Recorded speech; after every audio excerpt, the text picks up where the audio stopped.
4.0 is out. Pyro's a thing. It's a new chapter in the Star Citizen story. And we couldn't even get to our ships. Well, I guess we have our next topic. Luck is here. Time is now. Luck is what you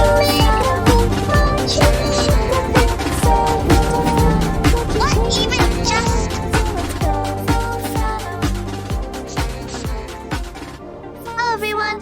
Welcome to the Captain's Lounge, where Dad and I talk about Star Citizen stuff. I'm your host Maneki, and this is my dad, Locket Dan.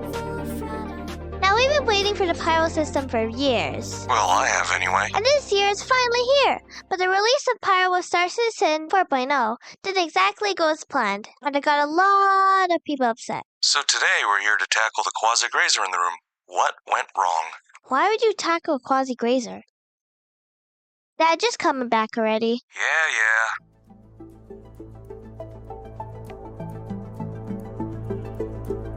Star Citizen's a huge project where you're supposed to be able to fly to different star systems and explore all these new worlds. But at the level of realism and seamlessness that CIG is aiming for, that's not exactly an easy task. CIG needed to actually build the assets for the new system and find a way to build a bridge there. And to get that into a game where all the players have been stuck in one star system, we needed a massive upgrade to the game. And that's 4.0, featuring two huge changes, the Pyro system and the server meshing.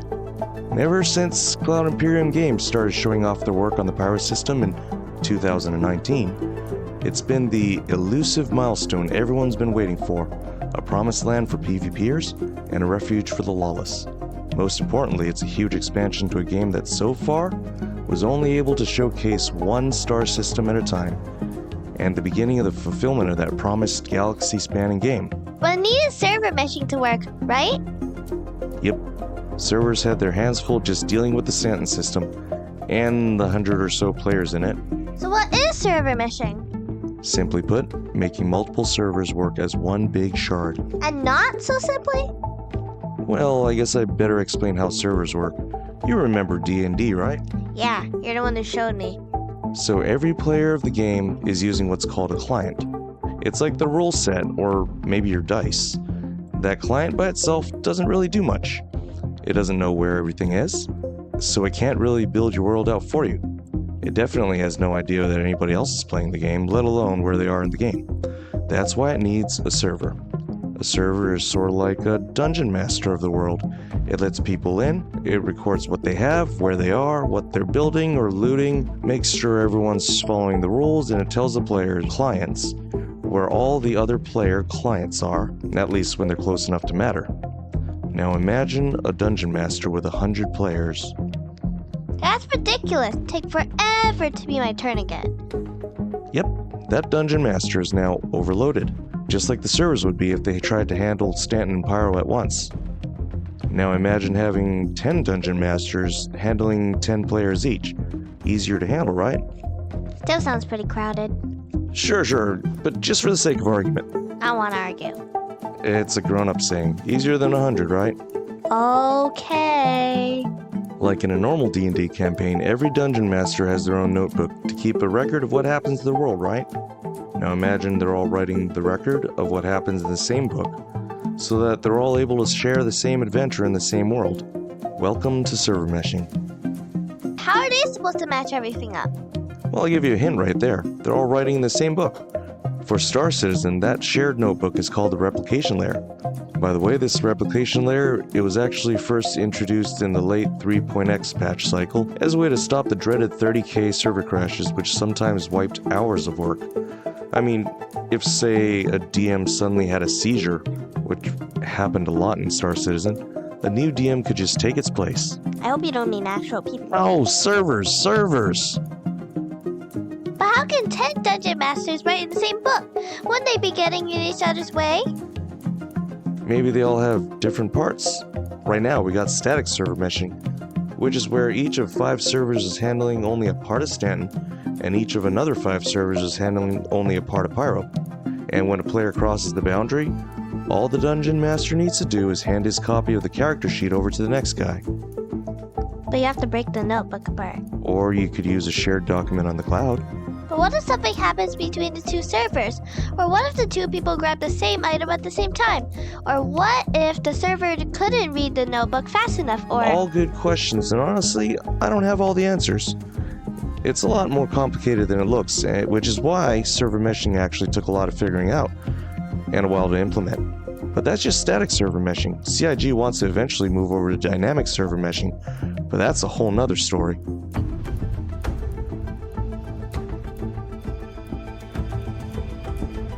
So Dad, what happened? It was a horrible buggy mess.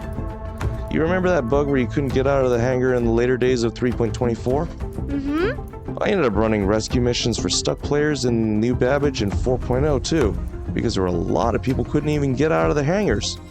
Then CIG was doing a mission refactor, which meant a lot of missions simply weren't there. And when they were, they didn't work. I actually didn't even try the missions after finding out what was happening with them. Instead, I bought a rock and went mining, and then bought a vulture and went salvaging. And I was one of the lucky ones. There were plenty of complaints from others. Shard locking, black screen of death, even account lockouts. Players couldn't even get into the game. How was it for you? I really wanted to go see Pyro, but there's supposed to be all these new worlds to explore, and mysterious caves, and new critters, and when jump gates came out, I just had to try them, but... Okay, so I have normal school, extra classes, more extra classes, 100 more extra classes. And why do I have so many classes anyway? But I don't really have a lot of time. So when I get into the game, I want to be able to just jump in my ship and go places, right? Mm-hmm. I didn't even make it to the hangar. It was so frustrating, I just sat 4.0 and waited for the next patch. Well, I can't blame you. There was a lot of negative sentiment about the launch, with one of the most common complaints being the elevators. If they could even get in the game at all. Some people were even saying it was 3.18 bad. I mean, it wasn't quite that bad, but still. You remember 3.18? Don't remind me of that. That was trauma. Trauma, I say. Still, CIG did hear the complaints. They canceled the Lunar New Year's usual free fly event, admitting that Star Citizen 4.0 was not in a state they could feel confident with. And they made a commitment, with Chris Roberts himself making the announcement. Through 2025, Cloud Imperium Games will be focusing on making Star Citizen playable again. That means that they're not going to rush so much to get new features in-game, instead focusing on making sure servers work, elevators work, and players stop falling through floors. Wait, what about base building and engineering, dynamic weather, and making your extra fast MSR? Hang on, they haven't entirely stopped working on all that, but it's still all coming.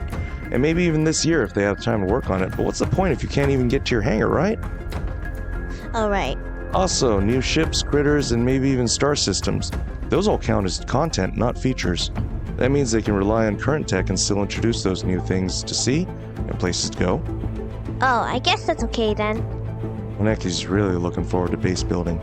Maybe we can make an actual captain's lounge. Draw up some designs while you're waiting. You like to draw after all.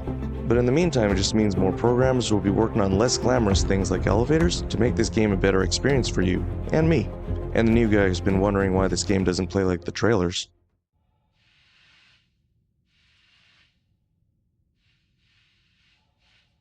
The past couple of patches were focused on fixing the problems that popped up.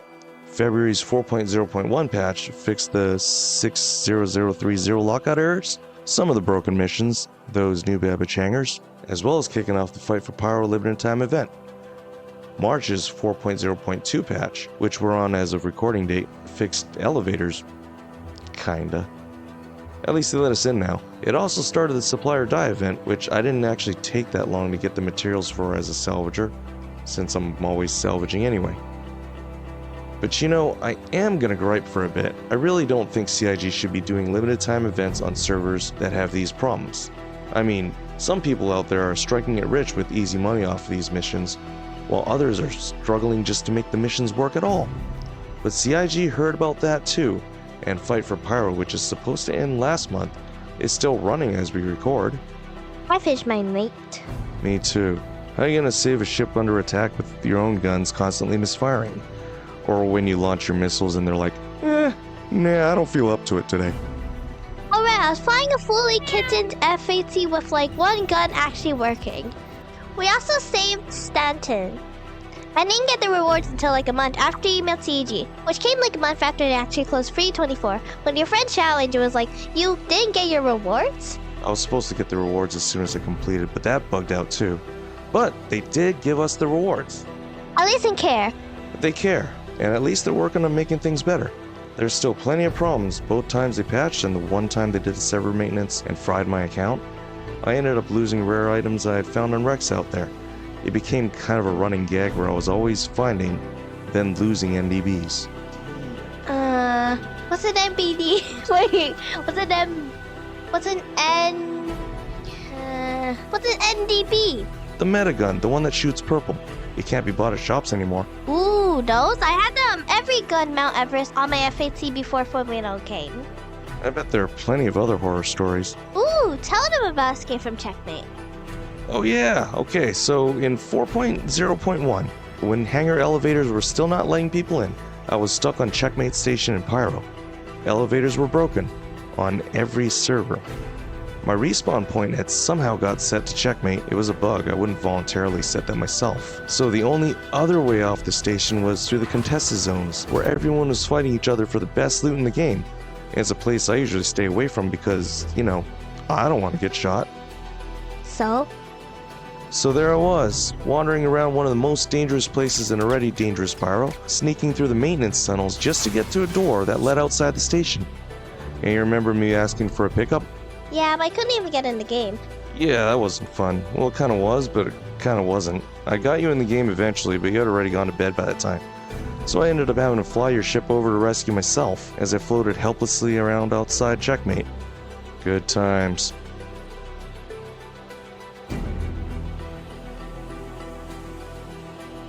So make no mistake, a lot has gone wrong. I haven't filled out so many bug reports until 4.0 came out, but things have gotten better. The game now runs more often than it doesn't. Hangar elevators do work now, as long as you don't step out mid-trip. Hey, ship guns all work now. The FAT is so back. We managed to get through Fight for Pyro and got our rewards. And we got through March's event, Supply or Die. All we really did was turn in all the salvage you've been saving up. When the missions worked anyway, there were times I tried to turn in salvage and the mission wouldn't even acknowledge it. It's not like you didn't have enough. But we got the rewards for those event missions too, even if we weren't the guys getting rich off them. Somehow that vulture skin looks really good for Dad. So where are we today? 4.0 is finally out, It's awesome, but the bugs are everywhere. They're a faithful reminder that Star Citizen is very much a work in progress, and early access is not for the faint of heart.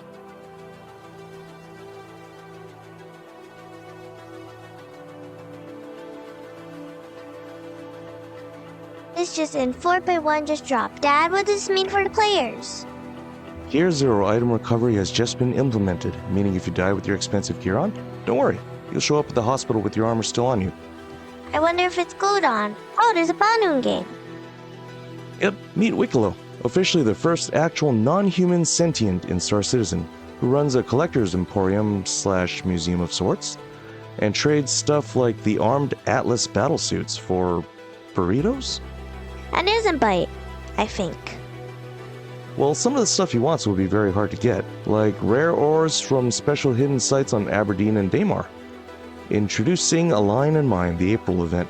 Not sure if it's limited time, I certainly hope not, but in this event you'll have to fight your way through pirate-infested outposts to get keycards, to activate a giant orbital laser, which you'll use to drill giant holes in the ground, which you'll then go into for those rare ores. Look out for sandworms. Those are new too and likely to show up during Align and Mine. And speaking of events, with the 4.1 patch, the previous limited time events are now over. CIG also stated earlier that contested zone loot components will carry over to this patch, so our hard work scraping up all those parts didn't go to waste. Dad, the components are gone. What? No!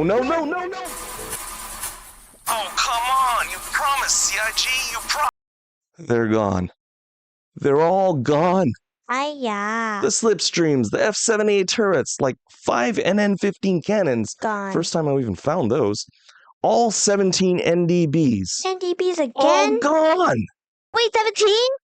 Well, I gotta get back out into the black and go find new parts, so we're gonna have to wrap it up here. If you have any questions or just want to weigh in, drop us a note in the comments below. And if you're not in the game yet, find out more in the description below. And if you're really brave, click the links to sign up and you'll get bonuses for using our referral codes. Full disclosure, so will we. If you're ready playing, I know you have a story or two, and we'd love to hear about them in the comments. Here at Maneki Family, we believe that stories are meant to be shared. Thank y'all for watching. Like and subscribe, and I'll shave my dad's hair off. Fly safe, have fun, and we'll see you next time. A big thank you to all of you who like, subscribe, and share with your friends. Your support keeps us going and helps our family grow up big and strong. If you have some time, I'd love to share my story with you. Please check out my Space Adventure Diary. Or if you don't, try my 60-second chip reviews. If you want to see more, please subscribe and be the first to know when we do something new. If you're looking for more ways to support us, just check out the link below. Thank you for watching, and we'll see you next time!